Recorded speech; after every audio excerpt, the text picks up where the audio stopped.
ఒక రోజున ఆకలితో ఉన్న ఒక నక్క ఆహారం కోసం వెతుకుతూ ఉంది. అది ఆకలిని తట్టుకోలేక విలవిలలాడుతుంది. ఎక్కడైనా ఆహారం దొరుకుతదేమోనని అటూ ఇటూ తిరుగుతూ చూస్తుంది. దానికి ఒక కోడి పుంజు చెట్టు కొమ్మపై కూర్చొని కనిపించింది. ఆ పుంజును ఎలాగైనా తిని ఆకలి తీర్చుకోవాలని నక్క పన్నాగం చేసింది.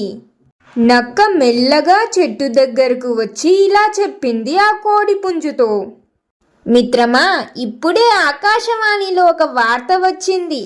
ఇకపై జంతువులన్నీ స్నేహితులుగా కలిసిమెలిసి ఉండాలట. నువ్వు కిందికి రా, మనం స్నేహితులుగా ఉందాం అని జిత్తుల మారి నక్క ఎంతో ప్రేమగా చెప్పింది. ఆ జిత్తుల మారి నక్క ఉద్దేశం తెలిసిన కోడిపుంజు దాని బారి నుండి తప్పించుకోవాలని ఆలోచించింది. కోడిపుంజు నక్కతో ఇలా చెప్పింది. అవును, ఆ వార్త నేను కూడా విన్నాను. అదిగో మీ స్నేహితులు ఎవరో ఇటే వస్తున్నారు. వాళ్ళను కూడా రాని, అందరం కలిసి పండగ చేసుకుందాం అని చెప్పింది ఆ కోడి పుంజు నక్కతో. అప్పుడు నక్క ఇలా చెప్పింది.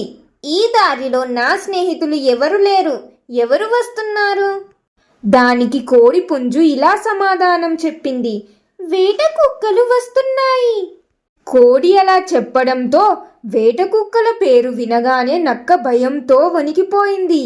అవి చూస్తే తన ప్రాణం పోతుందని గ్రహించింది. ఆ వేట కుక్కలు నక్కను చంపేస్తాయని నక్క చాలా భయపడింది.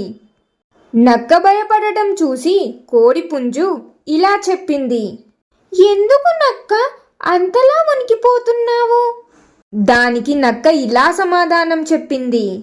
ఆ కొత్త వార్త వాళ్ళు కూడా విన్నారేమో, అందుకే స్నేహితుల్లా ఉండాలని వస్తున్నారేమో. సరే, నాకు పని ఉంది, నేను వెళ్తాను అని చెప్పి వెంటనే అక్కడి నుండి పరుగు పరుగున పారిపోయింది ఆ నక్క. ఈ విధంగా తెలివైన కోడిపుంజు తన ప్రాణాలను కాపాడుకుంది.